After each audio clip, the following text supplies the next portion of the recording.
شريك له وأشهد أن محمدًا عبده ورسوله يا أيها الذين آمنوا اتقوا الله حق تقاته ولا تموتن إلا وأنتم مسلمون يا أيها الناس اتقوا ربكم الذي خلقكم من نفس واحدة وخلق منها زوجها وبث منهما رجالا كثيرا ونساء واتقوا الله الذي تساءلون به والأرحام إن الله كان عليكم رقيبا يا أيها الذين آمنوا اتقوا الله وقولوا قولا سديدا يصلح لكم أعمالكم ويغفر لكم ذنوبكم ومن يطع الله ورسوله فقد فاز فوزا عظيما أما بعد فأعوذ بالله السميع العليم من الشيطان الرجيم من همزه ونفخه ونفثه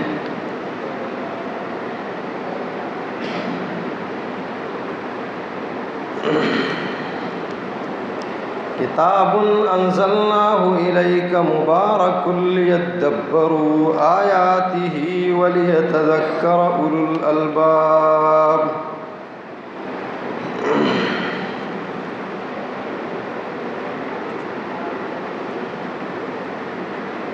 ہمیشہ سے حق اور باطل کا جھگڑا، حق اور باطل کی کشمکش، حق اور باطل کی لڑائی یہ چلتی آ رہی ہے جب سے اللہ تبارک و تعالیٰ نے آدم علیہ السلام کو پیدا فرمایا تو اس کے بعد سے ابلیس نے مقابلے کی ٹانی اور مقابلہ شروع کیا۔ ابلیسی لوگ ایک طرف، انبیاء کرام کا سلسلہ ایک طرف، رشد و ہدایت کا ذریعہ آسمانی کتابیں انبیاء کرام پر اتریں اور اس کی تکمیل، اس سلسلے کی آخری کڑی قرآن مجید کی شکل میں اللہ تبارک و تعالیٰ نے یہ کتاب اتاری، ہدایت، اہدنا الصراط المستقیم۔ ہم جب نماز میں صراط مستقیم کی ہدایت مانگتے ہیں تو ہدایت کا معنی یا اللہ ہمیں سیدھے راستے پر چلا یا چلائے رکھ، یا ہمیں سیدھے راستے پر قائم رکھ۔ اب سیدھا راستہ ہے کیا؟ سیدھا راستہ ہمیں کہاں سے ملے گا؟ یہ قرآن اور حدیث کی شکل میں ہے۔ اس کا پہلا مصدر اور پہلا ماخذ یہ قرآن مجید ہے، اللہ تبارک و تعالیٰ کی عظیم الشان کتاب۔ اس کو لوگ مختلف ملکوں میں، علاقوں میں اس کی اہانت کرتے ہوئے، کہیں قیدیوں کو باندھ کر اور انہیں جیل میں ڈال کر ان کے سامنے قرآن مجید کو ٹوکریں ماری جاتی ہیں، کہیں اسے گندے نالیوں میں بہایا جاتا ہے، کہیں اس پر فائرنگ کی جاتی ہے، کہیں اس کو جلایا جاتا ہے۔ یعنی قرآن مجید کا یہ اہانت یہ لوگ کیوں کرتے ہیں؟ ایک سوال ہے۔ اس کی وجہ یہ ہے کہ قرآن مجید ہدایت کا سب سے بڑا ذریعہ ہے، سب سے بڑا ذریعہ۔ جتنے غیر مسلم اس کا مطالعہ کرتے ہیں اور ہدایت کی تلاش کی نیت سے ان کو ہدایت مل جاتی ہے، اور یقیناً اور اسی لیے لندن کے اندر ایک کانفرنس منعقد ہوئی تھی پادریوں کی، اور انہوں نے سب سے بڑی تشویش قرآن مجید کے بارے میں ظاہر کی تھی اس کانفرنس کا خلاصہ یہ تھا کہ فرانس کی اگلی دہائی اسلام کی ہے، اکثریت مسلمان ہوں گے۔ یورپ کے اندر گرجے یہ بیچے جا رہے ہیں اور ان گرجوں کو مساجد میں تبدیل کیا جا رہا ہے۔ اگر کہیں ایسا ہوتا ہے کہ کسی نئی زبان میں قرآن مجید کا ترجمہ چھپتا ہے، لاکھوں خریدار ہوتے ہیں اس کے۔ ڈاکٹر حمید اللہ سلفی رحمہ اللہ، انہوں نے وہ 13 زبانوں پر عبور تھا، ان کو فرانسیسی زبان میں انہوں نے قرآن مجید کا ترجمہ کیا اور ہاتھوں ہاتھ اس کے 30 لاکھ نسخے بک گئے، 30 لاکھ نسخے۔ شاہ فیصل رحمہ اللہ، انہوں نے شاہ فیصل جو بین الاقوامی عالمی ایوارڈ تھا وہ دینے کا ارادہ کیا، کہا مجھے ضرورت نہیں ہے، اس لیے کہ اس سے میری شہرت ہوگی اور دین کا کام نہیں کر سکوں گا، پھر زیادہ شہرت ہوتی ہے، کئی کام آگے آ جاتے ہیں، دین کا حقیقی کام نہیں ہو سکتا۔ پھر یہ قرآن مجید کی تاثیر ہے، یہ قرآن مجید انقلاب کی کتاب ہے، یہ دنیا کی واحد کتاب ہے جو تحریف سے محفوظ ہے، یہ دنیا کی واحد کتاب ہے جو آپ کو سکون بخشتی ہے، جو آپ کے دلوں میں اطمینان پیدا کرتی ہے۔ الا بذکر اللہ تطمئن القلوب انا نحن نزلنا الذکر وانا لہ لحافظون۔ آپ اس کے ساتھ لو لگائیے، دل لگائیے، محبت پیدا کیجئے، آپ کو سکون ملے گا، آپ پر سکون اترے گا۔ مجتمع قوم فی بیت من بیوت اللہ یتلون کتاب اللہ ویتدارسونہ بینہم۔ میرے آقا صلی اللہ علیہ وسلم نے فرمایا، جب کوئی جماعت اللہ کی اس کتاب کا مطالعہ کرتی ہے، بیٹھتی ہے، پڑھتی ہے، پڑھاتی ہے، سیکھتی ہے، سکھاتی ہے، تو اس پر رب کی طرف سے سکون اترتا ہے، سکینت سکون سے بھی بڑھ کر ہے، سکینت اترتی ہے۔ فرشتے انہیں گھیر لیتے ہیں، فرشتے ان کی احترام اور عظمت کی وجہ سے۔ حفتہم الملائکہ، اللہ کی رحمت انہیں ڈھانپ لیتی ہے، خشیت ہے، ڈھانپ لیتی ہے، اور اللہ رب العالمین ان لوگوں کا ذکر کرتا ہے، ان قریبی فرشتوں میں جو اللہ کے ہاں پاس ہیں، یہ قرآن مجید کی تلاوت کر رہے ہیں۔ کیا مقام رب العالمین نے اس میں رکھا ہے، کیا عزتیں رکھی ہیں۔ اس لیے قرآن مجید کی اس آیت کی تفسیر کرتے ہوئے وَإِنَّهُ لَذِكْرٌ لَكَ وَلِقَوْمِكَ، عبداللہ ابن عباس فرماتے ہیں یہ آپ کے لیے شرف ہے، یہ قرآن عزت ہے، یہ قرآن مقام ہے، یہ قرآن تاریخ ہے۔ وہ زمانے میں معزز تھے مسلمان ہو کر اور ہم خوار ہوئے تاریخ قرآن ہو کر۔ وہ کون لوگ تھے، انہوں نے کون سی سائنس پڑھی تھی، ان کے پاس کون سی ایجادات تھیں جو روم اور ایران کا مقابلہ کرتے ہوئے انہوں نے یہ ساری مملکتیں تہ و بالا کر دیں اور اسلام کی روشنی پھیل گئی۔ عمر رضی اللہ تعالیٰ کے دور کے قریبی دور میں 24.5 لاکھ 22.5 لاکھ مربع میل پر اسلام کا جھنڈا لہرایا، آگے پہنچتے پہنچتے آذربائیجان تک اسلام پہنچا، عثمان رضی اللہ تعالیٰ کے دور میں روس تک۔ یہ قرآن مجید یہ ہدایت کا سب سے بڑا ذریعہ ہے۔ تم اگر چاہتے ہو کہ کسی اچھے انسان کو دیکھو، خیریت، بہتری اور افضلیت، تو میرے نبی نے فرمایا خیرکم من تعلم القرآن وعلمہ، جو قرآن کو سیکھے اور سکھائے۔ تعلم علم سے ہے، تعلم القرآن وعلمہ۔ کیا رب العالمین نے مقام رکھا ہے اس میں۔ اللہ کی محبت حاصل ہوتی ہے صرف قرآن مجید کو دیکھ کر پڑھنے سے۔ من سرہ ان یحب اللہ ورسولہ او یحبہ اللہ ورسولہ فلیقرأ فی المصحف، جو یہ چاہتا ہے کہ اللہ اور رسول کی محبت اس کو حاصل ہو جائے، قرآن مجید کو دیکھ کر پڑھے۔ حبک ایہا ادخلک الجنہ بأن اللہ احبک، ایک سورت سے صحابی بار بار اس کی تلاوت کر رہا ہے، کہا اس میں اللہ کی صفت موجود ہے۔ باقی قرات بھی کرتا ہے ساتھ میں سورۃ الاخلاص کی، پوچھا گیا کہ اس میں اللہ کی صفات ہے، میں اس سے محبت کرتا ہوں۔ میرے پیارے آقا صلی اللہ علیہ وسلم نے فرمایا اس کو بتاؤ، حبک ایہا ادخلک الجنہ، وہ تیری اس محبت نے تجھے جنت میں داخل کر دیا۔ اللہ کی قسم، محبت۔ کہا اس کو اطلاع دے دو ان اللہ یحبہ، کہ اللہ اس سے محبت کرتا ہے۔ وہ تو ایک صورت سے اللہ کی محبت حاصل ہو جائے تو جو زیادہ پڑے گا۔ ہاں اللہ اکبر، کتنی صورتیں ہیں قرآن مجید میں؟ 114 صورتیں ہیں، تو کتنی محبت اس کو حاصل ہوگی، اس کی محبت میں کتنا اضافہ ہوگا، اس کے دل میں کتنا سکون اور اطمینان بیٹھے گا، اس پر کتنی اللہ تبارک و تعالیٰ کی رحمت آئے گی، نازل ہوگی۔ اس لیے تو میرا نبی اگر کوئی شخص مر بھی جاتا تھا نا تو قبریں کم تھیں اور شہداء زیادہ، 2 اور 3 کو دفن کیا جاتا تھا۔ اب پہلے کس کو قبر میں، مرنے کے بعد بھی کس کا درجہ پہلے ہے؟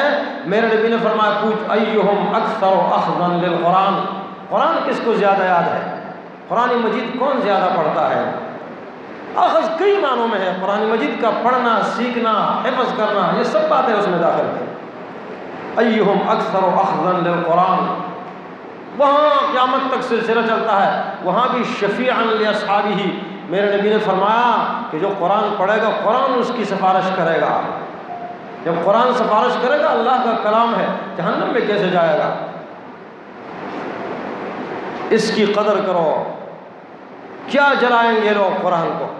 وہ جلانے والے جل جائیں گے، جل رہے ہیں اللہ کی قسم، اس لیے کہ یہ تو سینوں کے اندر محفوظ ہے۔ بل هو آیات بینات فی صدور الذین اوتوا العلم، اس کو رب العالمین نے علم والوں کے سینوں میں محفوظ کر دیا ہے۔ وہ جس کی اللہ حفاظت کرے تو اسے کون جلا سکتا ہے، اسے کون ختم کر سکتا ہے؟ انا نحن نزلنا الذکر وانا لہ لحافظون، رب فرماتا ہے یقیناً ہم نے اس کو اتارا ہے اور ہم ہی اس کی حفاظت کرنے والے ہیں۔ اور یہ تو ایسی کتاب ہے نا، ایک ایک آیت رشد ہدایت کا ذریعہ۔ ام امینہ بدریہ بہت بڑی عظیم مبلغہ، سورۃ یاسین کی 1-2 آیات اس نے پڑھی، 2 آیات، ایک کو للشمس ينبغي لها ان تدرك القمر ولا الليل سابق النهار وكل في فلك يسبحون۔ فلکیات کی بہت بڑی ماہر، جس نے فلکیات کے علم میں PhD کی ہوئی تھی، ساری زندگی اس نے اس کا مطالعہ کیا، کہتی ہے اللہ کی قسم میں نے یہ سورۃ یاسین کی یہ آیت پڑھی، میں حیران ہو گئی۔ فلکیات کے سارے علوم، میری فلکیات کی تمام تحقیقات اس ایک آیت کے اندر پڑھی ہیں، قرآن میں ایک آیت ہے۔ رچرڈ ایک بہت بڑا قاتل آدمی تھا، انڈیانا شہر، امریکہ کے شہر انڈیانا میلسی علاقے کا بہت بڑا قاتل اور ظالم، سربیا اور بوسنیا کے اندر اس نے بڑے بڑے مسلمانوں کو قتل کیا، اور مسلمانوں کو قتل کرتے ہوئے وہ کہتا ہے مجھے سکون ملتا تھا، شیطانی سکون تھا وہ، جس طرح نشے میں کوئی سکون ملتا ہے نا، وہ شیطانی ہوتا ہے۔ ایک مسجد کے اندر جمعے کے دن بم بلاسٹ کرنے کے لیے آتا ہے، سوچتا ہے کہ میں ان لوگوں کے حالات کو دیکھوں، یہ کون سے لوگ ہیں، یہ کس کتاب کی دعوت دیتے ہیں۔ مسجد میں آیا، ایک شخص ملا، اس نے اس سے کچھ معلومات لیں، اس نے اس کو اللہ کی کتاب دی۔ یہ کہتا ہے میں کتاب لے کر گیا، پروگرام سے پہلے میں نے اس کتاب میں ایک آیت دیکھی، اس کا ایک ٹکڑا من احیاہا فکأنما احیا الناس جمیعا، اور جس نے ایک شخص کی جان بچائی گویا کہ اس نے ساری انسانیت کو بچایا، اور جس نے ایک کو قتل کیا گویا کہ اس نے ساری انسانیت کو قتل کیا۔ کہتا ہے میرا دل ہاتھ سے نکل گیا۔ دل ہاتھ سے نکل جاتا نا، دل کو تھام نہیں سکا، وہ دل نہیں جو کبھی دکا نہیں، بے درد دل پہ رحم خدا نہیں۔ دل ہاتھ سے نکلا، پہلے کسی اور طرح کا دل تھا، ابھی دل میں اسلام بیٹھا، قرآن کہ دیکھو یہ تو انسانیت کا درس ہے، یہ امن و ایمان کا درس دیتا ہے، یہ صلح و آشتی کا دین ہے، یہ کتاب یقیناً کتاب ہدایت ہے۔ بہت بڑا مبلغ ہے، امریکہ میں کام کر رہا ہے۔ ہیدرون ہیگی جو حالیہ دنوں میں مسلمان ہوا ہے، بڑا پادری، عیسائیت کا ایک بہت بڑا ہیڈ تھا، بڑی بڑی کانفرنسوں کے اندر اس کو ہیڈ کی بڑی کرسی دی جاتی تھی. 20 سال اس نے لوگوں کو مرتد کیا، بڑا اس نے چرچ کے لیے کام کیا. قرآن مجید کا مطالعہ شروع کیا، مسلمان ہو گیا. آج سارا یورپ ورطۂ حیرت میں ہے کہ کس طرح مسلمان ہوا ہے. ہم کہتے ہیں وہ مذاق اڑاتے ہیں، وہ جلاتے ہیں، وہ قرآن کی اہانت کرتے ہیں. وہ ہم نے کون سی عزت کی؟ اسکول کی عزت ہے. بچے کو بیچتے ہوئے کتنا اہتمام کیا جاتا ہے، بڑی بڑی فیسیں دی جاتی ہیں یہاں. اور مدرسے کے اندر اس کو اہانت کے ساتھ بچے کو ناک بہ رہی ہوتی ہے، کپڑے پٹے پرانے، قاعدہ پٹا ہوا، قرآن مجید ہاتھ میں پٹا ہوا. نہ استاد کو اس کا خیال ہے اور نہ بچے کو، نہ ماں باپ کو، نہ کسی اور کو. اہانت. ادھر کیا اہانت ہو رہی ہے؟ یہاں نہیں ہو رہی ہے کیا؟ مر جاتا ہے آدمی، اس کے قبرستان میں قبروں پر آیتیں لکھی جاتی ہیں اور کتے آ کر پیشاب کرتے ہیں. اور یہ اہانت نہیں ہے؟ سوچو اپنے گریبان میں. قرآن مجید یہ رشد و ہدایت کی کتاب ہے، لیکن جو اس سے ہدایت پکڑتا ہے ورنہ یضل بہ کثیرا، یہ بھی ہے، لوگوں کو گمراہ بھی کرتا ہے. اگر جو اس کی اہانت کرتے ہیں، جو اس کو اہمیت نہیں دیتے ہیں، جن کے ذہنوں میں اس کا مقام اور مرتبہ اور عزت اور شرف نہیں، یہ قرآن ان سے روٹ جاتا ہے. وہ یہ تو محبت کی، اللہ کی محبت کی کتاب ہے. رب کی محبت آپ کو سکھاتی ہے، عظیم محبت. یہ آپ کو ہدایت کا عظیم راستہ دکھاتی ہے. ساری خوبیاں اس میں ہیں، ساری خوبیاں. لیکن خوبیاں یہ تب کام آئیں گی کہ آپ اس کو عزت دو. کسی کو عزت دو تو عزت دے گا. اگر آپ اس کو عزت نہیں دو تو وہ کیا آپ کو عزت دے گا؟ قرآن کبھی ہم نے 4 5 بچے اسکول میں، کالج میں، یونیورسٹیوں میں پڑھتے ہیں، بچیاں بھی ساتھ میں. سوچو ہمیں ایک بچہ ہی قرآن کے لیے وقف کیا ہے. پھر اگر وہ بچہ آ کر پڑھتا ہے، ہم کبھی گھر جا کر پوچھتے ہیں کہ کتنا پڑھا، کیا پڑھا؟ یہ سوچو دوسروں کو کیا کہتے ہوئے. وقال الرسول یا رب ان قوم اتخذوا هذا القرآن مہجورا. رسول یہ شکایت کرے گا کس کی؟ یا رب ان قوم اتخذوا هذا القرآن مہجورا. یہ دنیا کی شکایت ہو اگر اس نے کی ہو، بعض مفسرین لکھتے ہیں، یا آخرت کی شکایت ہو. دونوں صورتوں میں ان قوم اتخذوا هذا القرآن مہجورا. ان قوم اتخذوا هذا، یہ ہماری قوم ہے نا، قومیت کے لیے ہم لڑ رہے ہیں. ان قوم اتخذوا هذا القرآن مہجورا. قرآن کو چھوڑ دیا ہے. چھوڑنے کی بہت سارے، شیخ الاسلام ابن القیم رحمۃ اللہ فرماتے ہیں کہ چھوڑنے کے 7 طریقے ہیں. اس میں سے کوئی طریقہ اس کو اپناؤ. قل بفضل اللہ وبرحمتہ فبذلک فلیفرحوا هو خیر مما یجمعون. قرآن کہتا ہے اس دین اسلام اور قرآن کے ساتھ خوش ہو جاؤ.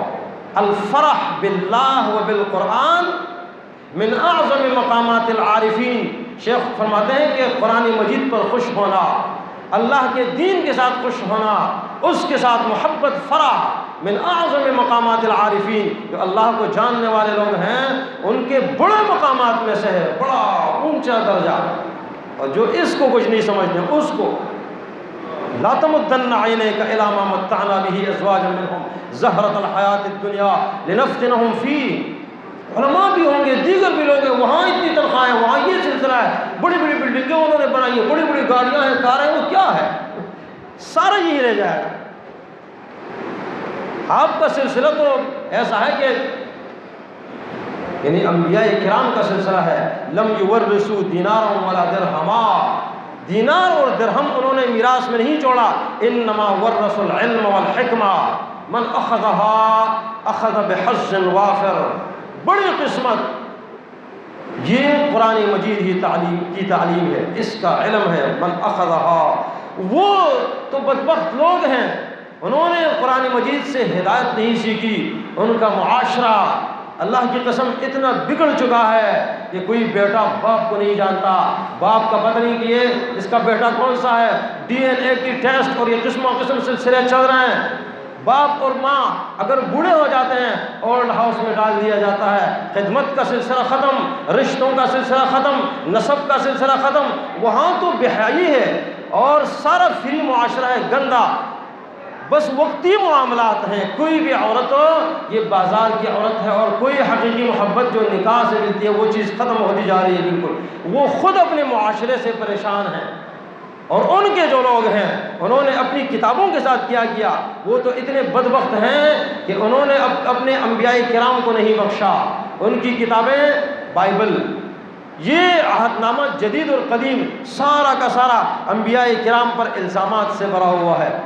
کشتی نوح، یہ بائبل عہد نامہ قدیم کا پہلا باب ہے، اس کے اندر نوح علیہ السلام پر انہوں نے شراب کا الزام لگایا اور ننگے ناچ کا الزام لگایا کہ انہوں نے ننگا ناچ کیا، شراب پی قید کے اندر ننگا ناچتا رہا ہے، ننگے ناچتے رہے. قرآن کہتا ہے سلام علی نوح فی العالمین، قرآن انبیاء کرام کو سلام پیش کرتا ہے. ابراہیم علیہ السلام پر انہوں نے الزام لگایا لوط علیہ السلام کے ساتھ لڑائی اور جھگڑے کا زمین پر. ان نبی زمین کے ساتھ کیا جھگڑا ہے؟ زمین. میرے نبی نے فرمایا لا تتخذوا الضیعہ فترغبوا فی الدنیا، یہ ترمذی کی صحیح حدیث ہے. یہ جائیدادیں مت بناؤ، یہ کیا بار بار چیزیں خرید رہے ہو، پلاٹ خرید رہا ہوں، بنگلہ خرید رہا ہوں، یہ فترغبوا فی الدنیا، تمہاری محبت دنیا میں زیادہ ہو جائے گی، اور جس کی زیادہ ہو جائے تو ہلاک ہو جاتا ہے. ہلک المکثرون. وہ نبی ہے ابراہیم علیہ السلام کہ جس کی اولاد میں رب العالمین نے نبوت اور امامت رکھ دی ہے. اللہ اکبر. لوط علیہ السلام رب العالمین فرماتے آتینا حکم و علما، ہم نے اس کو علم دیا اور نبوت دی، اس کو آپس میں لڑا رہے ہیں. پیدائش باب عہد نامہ قدیم. آگے آتے ہیں ابراہیم علیہ السلام کے بعد لوط علیہ السلام کے ایک ہی الزام لگایا. دوسرا تورات بائبل صفحہ 17 کے اندر انہوں نے لکھا ہے کہ اس کی نسل کیسے چلی. کہا اپنی بیٹیوں کے ساتھ زنا کے ساتھ معاذ اللہ. یہ بڑے ظالم لوگ ہیں اللہ کی قسم. انہوں نے نبیوں کو نہیں بخشا. آپ کو کیا معلوم ہے انہوں نے موسیٰ علیہ السلام پر الزام لگایا، انہوں نے بچوں اور عورتوں کو قتل کیا، انہوں نے داؤد علیہ السلام پر زنا کا الزام لگایا اور یا حتیٰ کہ قتل کا ایک اپنے جرنیل کا. انہوں نے سلیمان علیہ السلام پر شرک کا الزام لگایا. یہ باب پیدائش، یہ خروج، یہ تمام وہ باب اس سے بھرے ہوئے ہیں. پیدائش کا باب یہ یعقوب علیہ السلام کی جگہ آ کر ختم ہوتا ہے. یعقوب علیہ السلام پر ماتم کا الزام لگایا اور گریبان پاڑنے کا الزام لگایا جب بیٹے کی قمیص دیکھی. قرآن کہتا ہے کہ اس نے کہا کہ میں صبر، جب اس نے قمیص دیکھی کہا صبر جمیل واللہ المستعان علی ما تصفون. عیسیٰ علیہ السلام پر الزام لگایا کہ اس کی ماں معاذ اللہ اس نے زنا کیا تھا یوسف نجار کے ساتھ، اس کی ماں پر الزام لگایا. یہ باب استثناء، یہ خروج، یہ تمام باب اس سے بھرے ہوئے ہیں. قرآن کیا کہتا ہے؟ اللہ اکبر. قرآن انبیاء کا دفاع کرتا ہے. یہ کیوں قرآن کو جلاتے ہیں؟ اس لیے جلاتے ہیں کہ قرآن مجید کے ذریعے ہدایت پھیل رہی ہے. قرآن نے انبیاء کا دفاع کیا، عیسیٰ علیہ السلام کا دفاع کیا، اس کی ماں کا دفاع کیا. واللتی احصنت فرجها فنفخنا فیہا من روحنا وجعلناها وابنها آیۃ للعالمین. وہ ابراہیم علیہ السلام کا ذکر کیا. وہ ابراہیم الذی وفا، سلام علی ابراہیم سلام علی نوح فی العالمین. لوط علیہ السلام کے بارے میں فرمایا کہ ہم نے لوط کو علم و حکمت اور نبوت عطا فرمائی. اللہ اکبر. موسیٰ علیہ السلام کے بارے میں کتنا دل نشین تذکرہ کیا. سلیمان علیہ السلام کے بارے میں زبردست قسم کے. اسی طرح داؤد علیہ السلام کے بارے میں تقریباً 13 خصوصی صفات قرآن مجید میں ذکر کی ایک صورت میں، باقی جگہ علیحدہ. اللہ ان کو سلام پیش کرتا ہے ان لوگوں کو. قرآن کہتا ہے قل الحمد للہ وسلام علی عبادہ الذین اصطفیٰ.